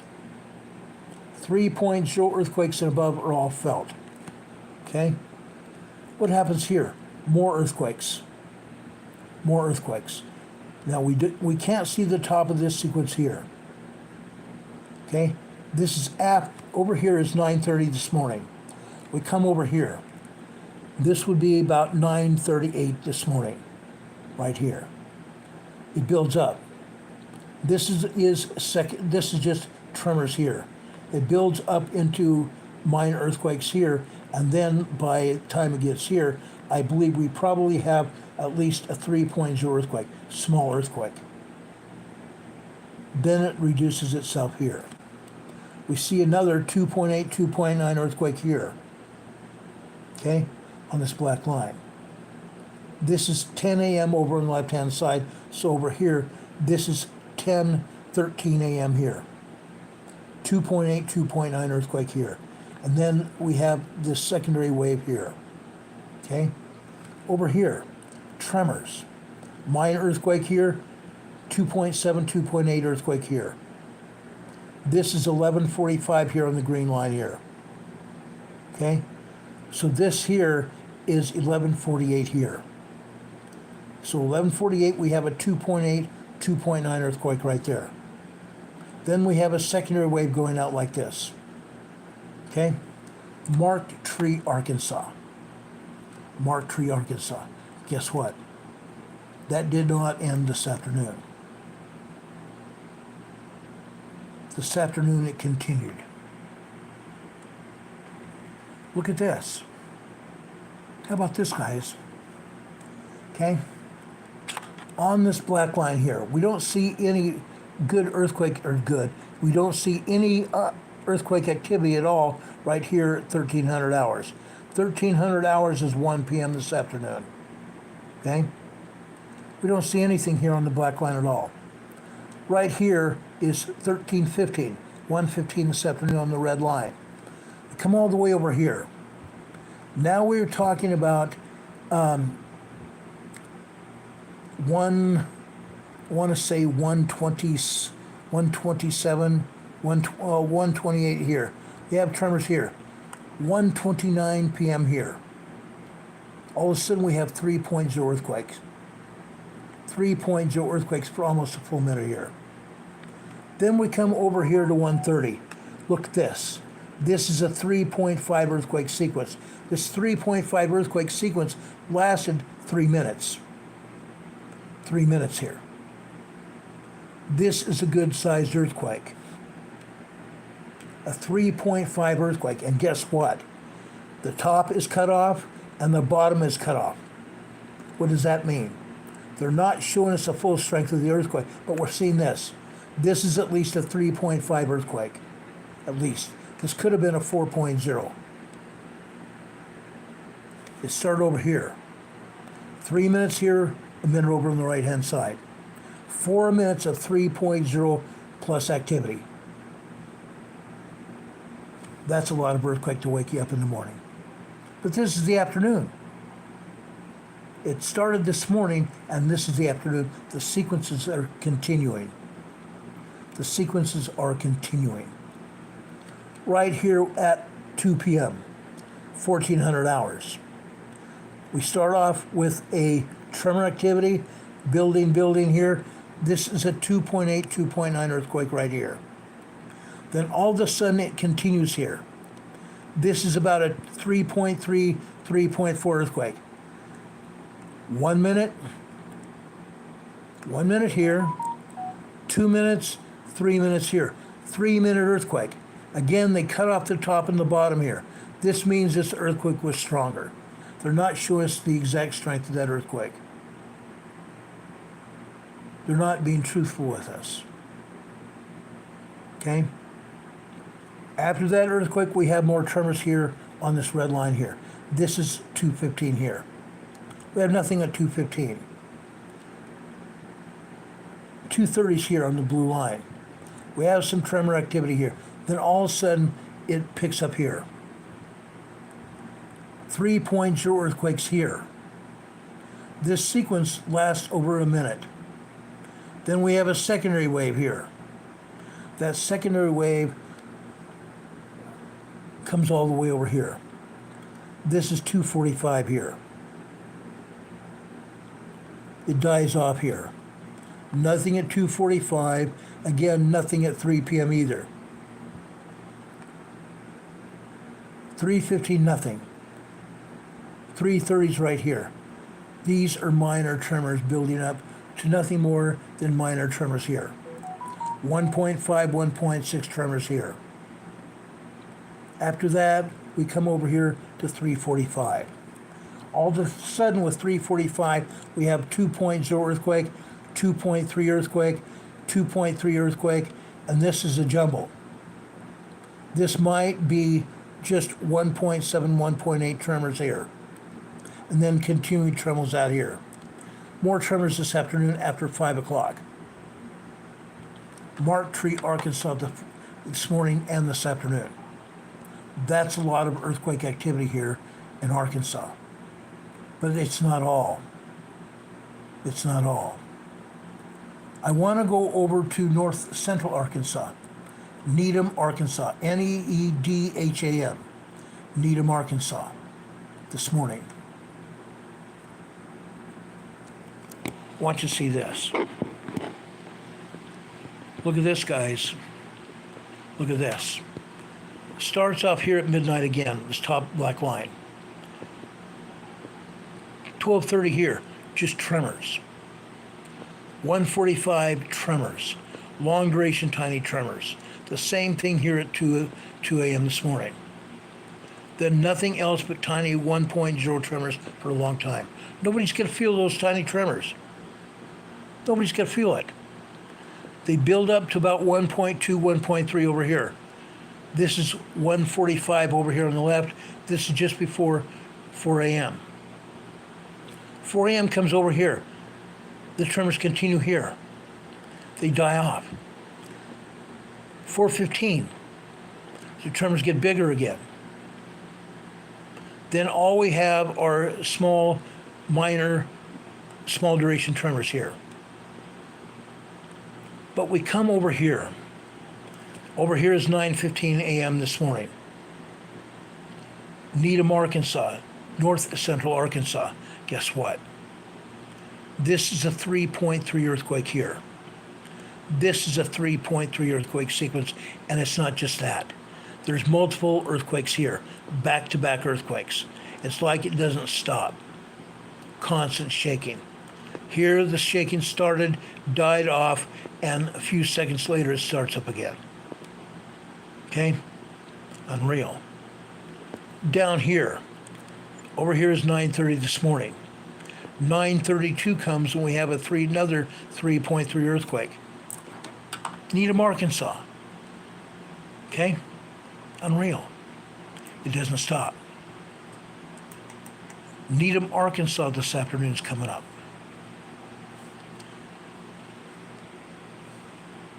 Look at this. 2.0 earthquake. Minor 2.0 earthquakes here. Tremors here, tremors here. Minor tremors here. That's all we're seeing this afternoon in Needham is minor tremors and a couple minor earthquakes. No big deal, huh? No big deal.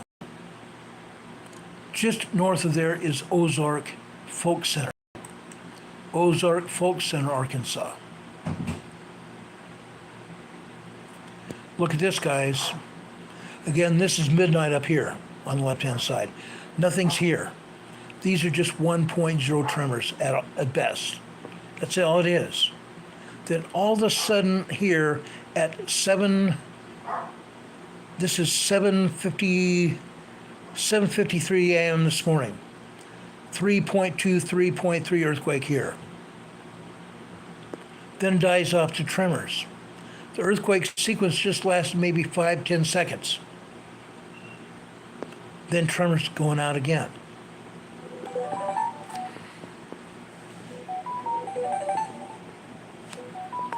Hold on a second.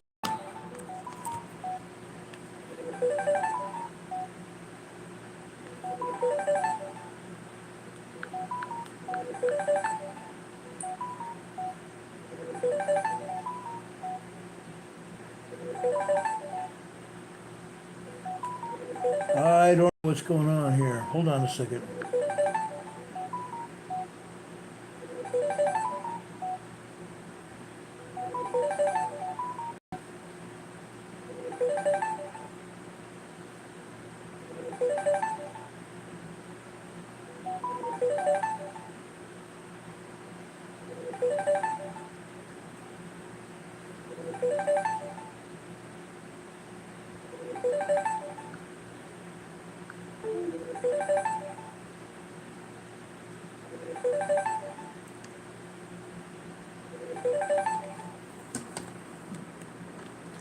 Okay, I stopped it for right now. I hope. Anyway, let's get back here. Again, this is Ozark Folk Center, north central Arkansas. Another 3.0 earthquake here, and then we come over here. Okay, this is 9:30 here. This is 9:38 here. Another 3.0 earthquake. We come over here.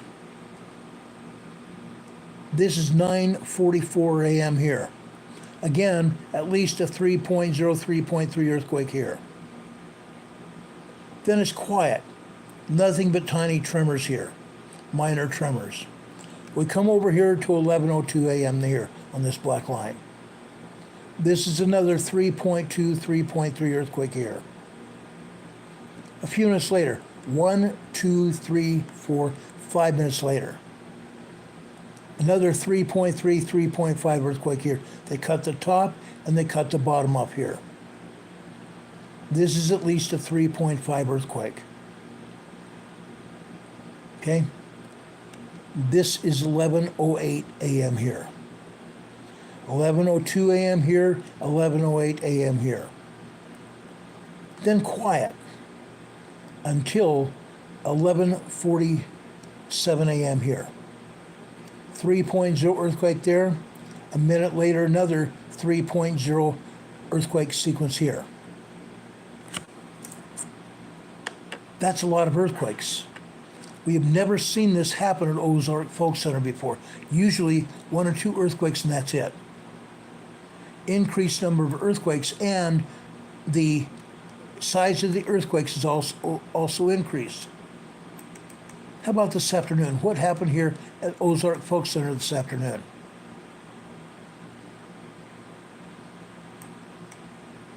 Look at this. It continued, didn't it? It absolutely continued. Look at that. Look at that. This afternoon. This is 12:03 p.m. this afternoon. Another 3.3 earthquake. Tremors before that and tremors after that. Okay? Then we have quietness until 1:45 here. However, guess what? It actually started over here first. It actually started over here on the left-hand side first. Then it came over here. This is another 3.0 earthquake at 1:45 p.m. 2 p.m. came and gone, nothing happened. 2:15, another 3.0 earthquake here. These are small earthquakes, folks, small earthquakes. Then we come all the way over here, right here. This is 2:29 p.m. today. 3.3 earthquake here. Here we have a 2.3, 2.4 minor earthquake here building up to this, building up to the primary wave here, and then it continues over here. About 40 seconds of shaking. 40 seconds of shaking there. Crazy, huh? 2:15.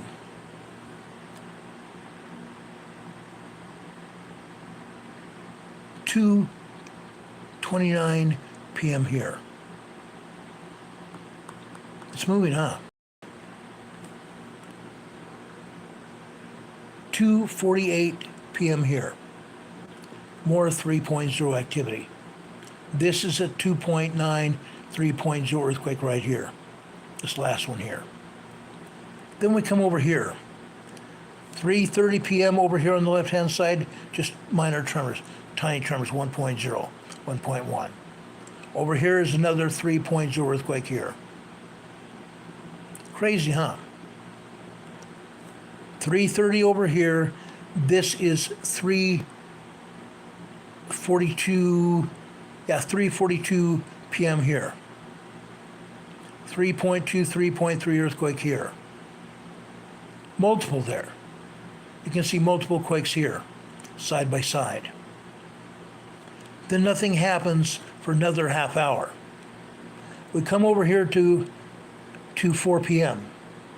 4:03 here, we have a 3.0 earthquake. Minor earthquakes here, tremors here. 3.0 shaking for about a few seconds. Then we don't have anything until almost 12 minutes later. Here we have another 3.3 earthquake and 2.8, 2.9 earthquake here. Okay? Ozark Folk Center is very busy, isn't it? North Central Arkansas. The Unmanned fault is shaking, guys. The Unmanned fault is shaking. How about Truman, Arkansas, just south of there? Let's take a look at that. It's moving too. In this case, we have long duration tremors building up to minor earthquakes here. 3.0 earthquake here. And then it slows down and picks up right here, another 3.0 earthquake here. It continues over here with minor earthquake, 2.0 here, and goes over here, nothing but tremors. But you see what's happening. See what's happening. This is this morning. 2 p.m. or 2 a.m. right here. Tremors. Long duration tremor series. We jump down over here to 4:15 on the red line. Tremors building up to minor earthquakes here. Minor earthquakes here, building up to at least a 3.1, 3.2 earthquake here. Then minor earthquakes, tremors, and on. Okay? We see tremors here. Tremors and minor earthquakes here. Tremors here, minor earthquake there. This is 8:03 a.m. right there. Minor earthquakes. 2.0, 2.2. Same thing here. Okay? Let's jump down here to 9 a.m. right here. We come across here, we see minor tremors. 1.5 tremor there. We come further over here, it dies down.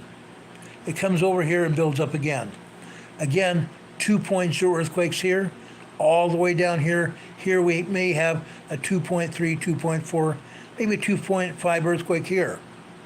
Minor earthquake sequence. This sequence doesn't stop here. It starts way over here with just mighty tiny tremors. It goes over here. 1, 2, 3, 4, 5, 6, 7 minutes long. It went from tremors to minor earthquakes and back to tremors again. 7 minutes. Then we have 1, 2, 3, 4 minutes later, and we have good-sized earthquakes again. 2.8, 2.9 earthquake. Here, it's at least a 2.9, 3.0 earthquake sequence here. See what I'm saying, guys? Truman, Arkansas is just as active. Just as active. This is south of Marktree. It's happening here too.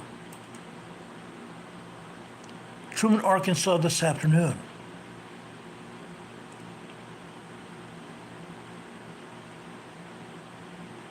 Look at this. Again, this is 12 noon here. 1 p.m., 2 p.m., 3 p.m., 4 p.m., 5 p.m. Okay? 1:15 here. Yes, we have tremors building up over here that came over here. 3.3 earthquakes here. 3.3 earthquakes, almost 2 minutes.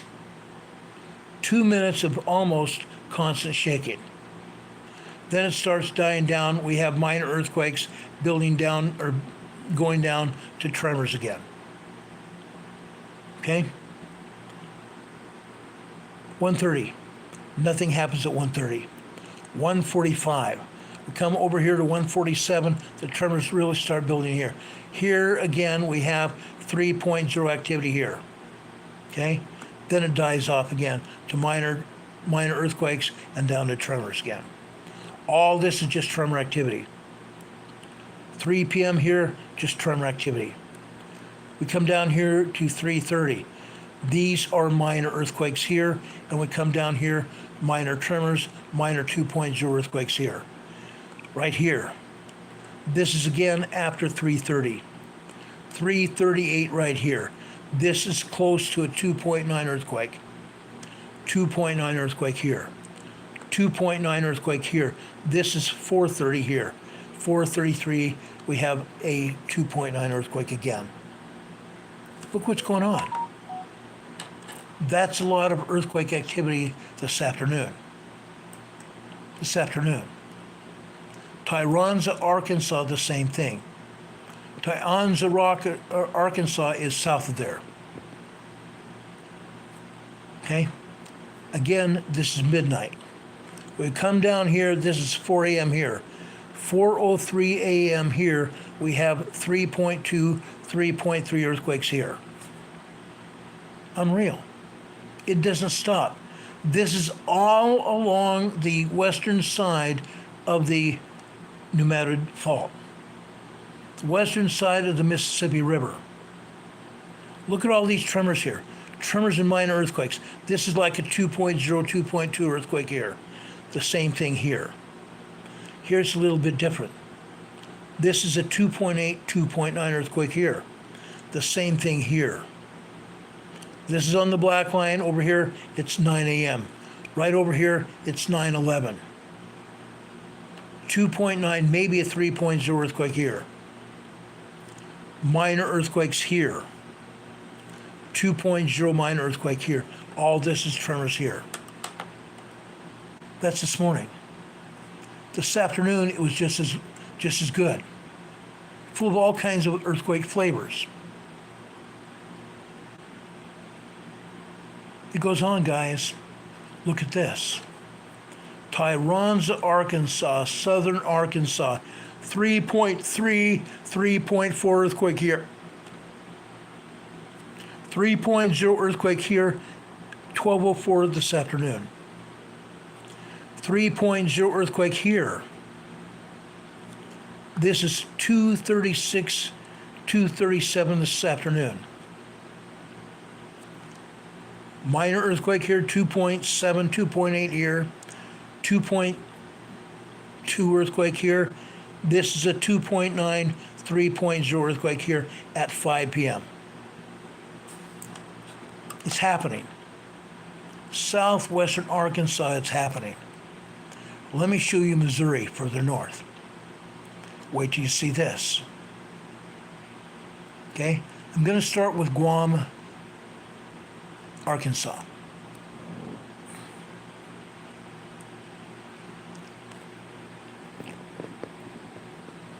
I want to start here with Guam. What are we seeing here?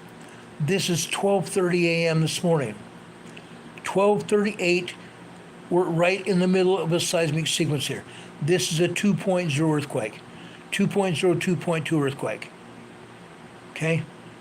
Tremors here and tremors here. Over here. 3:15 over here on the left-hand side. Right here with tremors, this is 3:04. Then quickly we build up to 3 or 2.3, 2.4 earthquakes, and all the way through here.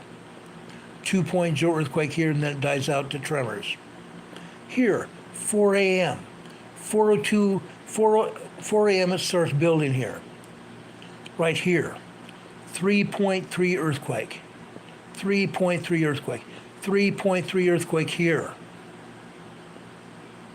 These are building. They're stronger and more frequent. These are the strongest earthquakes we've had in Guam, Arkansas. This is 2.4, 2.5 earthquakes here. Maybe 2.6, I'm sorry. Maybe 2.6, 2.7. Okay? 2.5 earthquakes here. 3.0 earthquakes here. Over here it's 9:15. Over here we're talking about 9. I want to say 9:25. 9:25 a.m. here. 3.0 earthquake frequency here. A minute and a half of 3.0 small earthquakes. Unreal. Unreal. Down here, 9:30, nothing happens until it gets over here. Okay?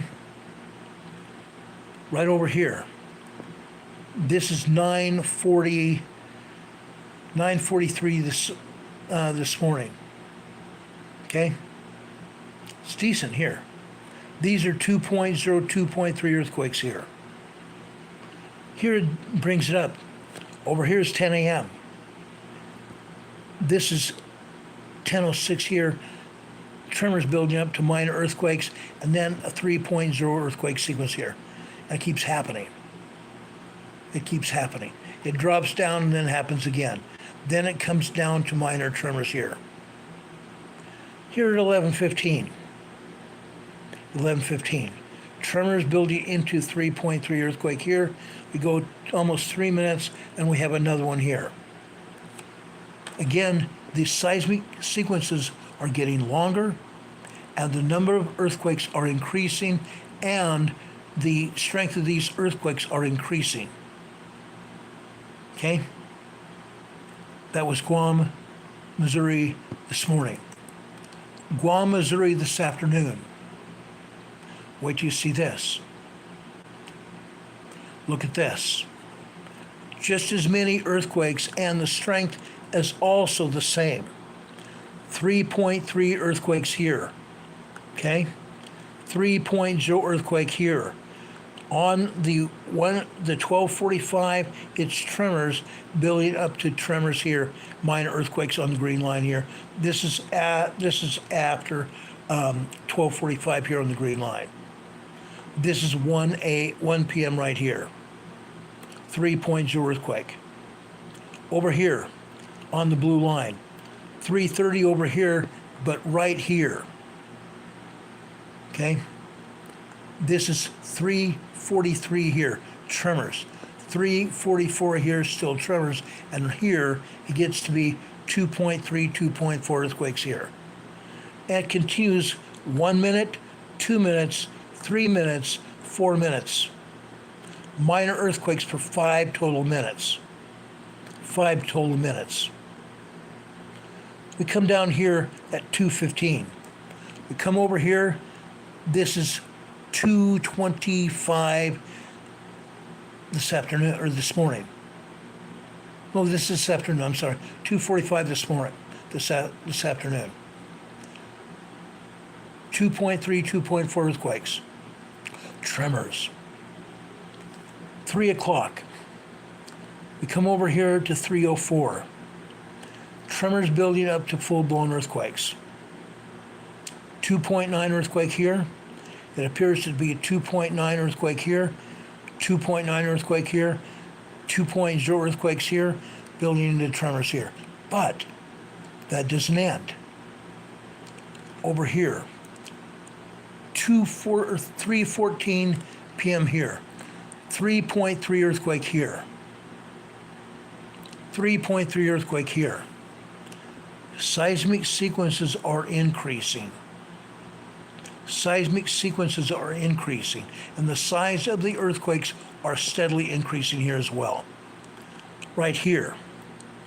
This is after 4 p.m. here. This is actually 4:43 p.m. here. 3.3 earthquake here. Okay? 4:30 here. We come over here to 4:40. Another 3.2 earthquake here. 2.8 earthquake here. Okay? More earthquakes, and we're even getting large earthquakes there. They are not large earthquakes, they are small earthquakes. The number of earthquakes is increasing, and the size of the earthquakes are also increasing. Increasing over what we've seen before now. I want to go over to Marston, Missouri this afternoon. Marston, Missouri this afternoon. Look at this. This is central Missouri, the central part of the Madrid fault. Look at this. We have tremor sequences here building into minor earthquakes. Right here, all of a sudden, a 3.3 earthquake here. Okay? This is just about 8:58 this morning. 8:58 this morning. 3.0, 3.3 earthquake here. 3.0, 3.8, or 3.3, 3.3 here. It continues. Look at this. It continues. It continued, excuse me, it started building here after 8 a.m. Before that, all we have is tremors. It started building after 8 a.m. and it continued until noon. Till almost noon. Almost noon. What happened here? They basically turned off or turned the seismograph way down where it's not recording much of anything. Right here. This is 11:36 a.m. here. They turned the seismograph off. We have no more record. This is the center of the Madrid fault in Missouri. They turned the seismograph off because they don't want anybody to see what's actually happening. Because they saw this seismic sequence building. They saw the seismic sequence building. This is a 3.3 earthquake here. This is after 11:18 this morning. 11:18 this morning. Marston, Missouri. Marston, Missouri, guys. The center of the Madrid fault. Insane. How about Portisville, Missouri? I want to show you this. These are all tremors. This is midnight this morning. Okay? We go all the way down here. Before that, we have a 2.0 earthquake here. This is after 8:22 this morning. 8:22 this morning, 2.0 earthquake. This is a 1.7, 1.8 tremor here. Nothing else going on. We drop down here to 8:45. We come all the way over here. 8:54 a.m. this morning. 8:53, 8:54 a.m. this morning. All of a sudden we have 2.8, 2.9 earthquake. Then it builds into a 3.2, 3.3 earthquake sequence for 1, 2, almost 3 minutes. Pires, Missouri. This is northern Missouri. Then over here, 11:32 this morning, 3.0, 3.1 earthquake here. We come over here, 1, 2, 3, 4, 5, 6, 7 a.m. This is 11:37 a.m. this morning. Look at this. Look at this. This is a lot of seismic activity. Starts off here with 2.8, 2.9 earthquake here. It builds up here to at least a 3.0 earthquake here. Pires, Missouri, along the Mississippi River, right alongside the New Madrid Fault. This is the New Madrid Fault, guys. This is the New Madrid Fault. It continued this afternoon over at Pires, Missouri. Let me show you this, and then we're going over to Ridgely, Tennessee. Look at this. Pires, Missouri today, this afternoon. 3.5 earthquake here. This is fully 3.5 earthquake here. 2 minutes. People felt this. People felt this today. 12:15 today. 2 minutes of good-sized earthquakes. Shaking. Dishes rattling. Stuff falling off of shelves. Books and knickknacks. Yes, it started over here first, though. This is 12:14 p.m. here. Start over here. So actually we have 2.5 minutes worth of shaking. Then it dies down to tremors, and it stays tremors until it gets here. This is 12:07 p.m. 1.67 tremors here. Just tiny tremors here. It's fairly quiet until we come over here. 2:15. Come all the way here. This is 2:25 p.m. here. Look what we're having here. 3.0 earthquake activity. A minute and a half of 2.5, 3.0 activity. 2.0, 2.5, building up to 3.0 activity. Then it dies off here in the secondary wave. Goes down here to minor earthquakes and then down to tremors again. Then it's tremors over here. Okay? This is 2:58 p.m. here. Tremors. They continue over here at 3 p.m.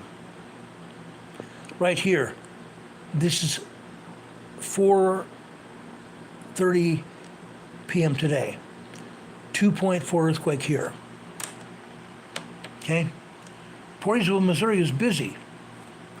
The largest earthquake today was over here at 12:15. And that started over here at 12:14. Okay? Look at that. That's a lot of seismic activity. In one place. One place. Now, today, USGS says there's a 2.5 earthquake over in Ridgely, Tennessee. Also on the New Madrid Fault on the east side of the fault. Let's see what happened in Ridgely, Tennessee today. I can't wait to show you this. This is midnight. Just 1.2 tremors, 1.2 tremors, 1.1, 1.2. Here we have a 3.0 earthquake. This is 1:47 a.m. here. 3.0 small earthquake. over here. You see all these tremors here? It continues. We come down over here to 730 over here on the left-hand side. This is 739 here. 2.6, 2.7 earthquake here. Minor earthquakes. Minor earthquakes. We have tremors all over this area. Tons of tremors here. Ridgely, Tennessee. They said a 2.5 earthquake, 3.0 here. 3.0. Why did they not post this instead of the 2.5? Why? Inquiring minds want to know. How about this afternoon? I can't wait to show you this. This afternoon it continues. Tremor activity all afternoon long. Literally, 2.0 earthquake here, tremors activity. 1.6, 1.7 tremor here, 1.8 here, 1.9, 2.0 here. So instead of the 2.5 earlier this morning, it was a 3.0. Why were they not honest with us today? Ridgely, Tennessee has a habit lately, as of the past 2 to 3 months, of having 3.0 earthquakes quite frequently. Before that, it never happened. 3 years ago, I told you that if and when the new Madrid fault starts acting up, we'd tell you about it. Well, guess what? That day has come. That day has come. We've seen tremors build up. Tremors building up to minor earthquakes. Minor earthquakes becoming small earthquakes. And yes, we've even seen 4.0 moderate earthquakes here on the new Madrid fault. Is it going to continue? Yes. We've seen continued tremor activity. We've seen continued earthquake activity and large earthquakes happening. What's going to happen with the new Madrid fault in the coming future? I think sometime within the next 2 years, we're going to see a very large to major earthquake on the new Madrid fault, given what we're seeing now. We're still seeing some tremor activity, but we're seeing minor earthquakes and small earthquakes as well. And we have even seen a moderate 4.0 on the new Madrid fault. On or before the next 2 years. On or before the next 2 years, we're going to see a very large to major earthquake on the new Madrid fault. It's going to happen. Because 3 years ago, all we were seeing was very tiny tremors. In 3 years, it's turned over to small earthquakes and even a moderate earthquake. Okay? That's what we're seeing. And I show you what's going on now. It's all moving. It's not getting any better. It's getting larger. Any of you live in Missouri, in the Ozarks, you're homesteading in the Ozarks, you need to really think what's going to happen. Stay away from the Mississippi River. Stay away from the Mississippi River, the new Madrid fault. But the entire area is going to shake. I promise you, the entire area is going to shake badly. It's going to shake like you've never seen it before. You're going to think you're in California. It's going to happen. It's going to happen. Do any of you have any questions about anything we said tonight? Anybody have any questions? I know the number of people here has died off to about 60 people here in the chat. We're here on they're watching this program now. We had over 100 people here at one time. It's died down now, for whatever reason. I love you guys. I care about you guys a lot. Or I would not even do this. If I didn't believe in what we're doing here and giving you the information of what's happening, trying to save lives here, and that's what we're doing. We're trying to save lives here. Songstress Griffin says she has a friend in Independence, Missouri. Unreal. That whole area is going to go, guys. I promise you. It's a matter of time. It's literally a matter of time. Richard Smith is asking Ron, could new matter to activate the Cheetle fault in Nova Scotia? No. That would activate because the Atlantic Ocean, we've talked about that mid-Atlantic fault. The mid-Atlantic fault is pushing North American continent, Canada and the United States and Mexico in a southwesterly direction. That fault is going to be activated by the mid-Atlantic fault in its expansion. The mid-Atlantic fault is expanding just like this, like a huge fissure. A huge fissure in the ocean just like this. That's happening. Any coastal faults will be activated by the mid-Atlantic fault.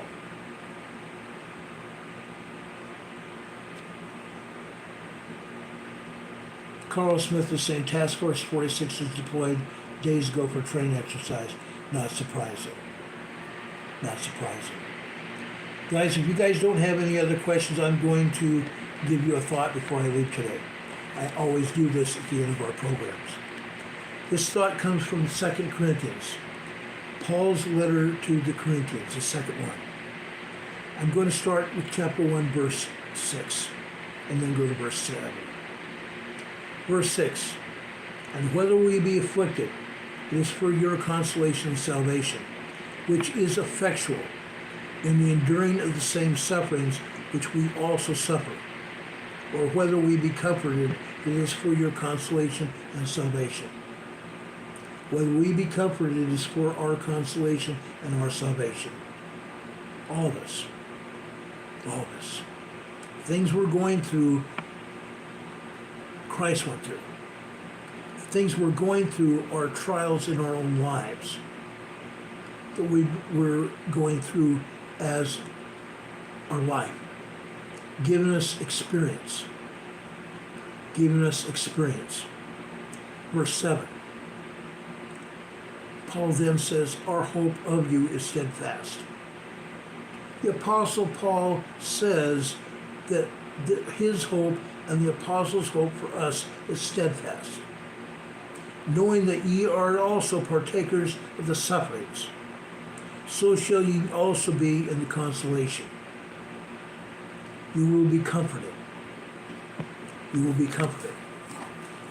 Brothers and sisters, the Lord just did not leave us here to suffer.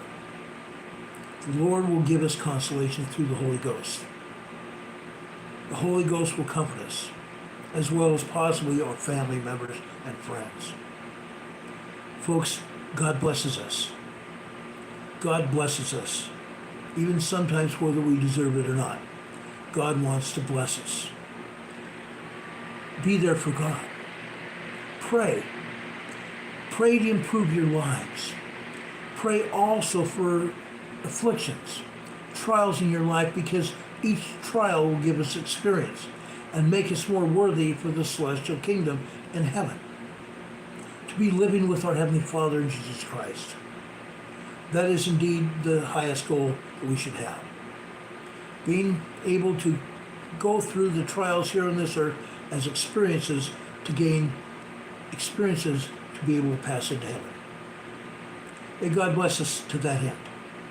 May God bless us that we may be worthy to live with our Heavenly Father again, following the commandments, enduring to the end. As the Scripture says, endurance to the end will lead us to eternal life, which gift is the greatest gift of all gifts of God. God bless us all to that end. Brothers and sisters, I know that Christ lives. He and our Heavenly Father hear and answer our prayers. God be with you. Please pray. Please read your scriptures. Please pray and read your scriptures. Your knowledge will carry on with you into heaven. That's the only thing you can take to heaven is your knowledge. God bless you. God be with us, all of us, until we meet again. If anything else big happens around the globe, we will be bringing it to you as soon as the information becomes available. We'll come back on air. If that doesn't happen, we will see you tomorrow, sometime after 6 p.m. with Emergency Management Associates. Tomorrow is Friday Preparedness Day. Friday Preparedness Day. Bring your questions for preparedness. I'm happy to answer any questions. If anything else happens at the RNC or with Trump and it needs to go out, we'll come back on here with that as well. God be with you until we meet again. Thank you all for being here. I love you all. I really do. God loves you. Good night, everyone. Much love. See you soon.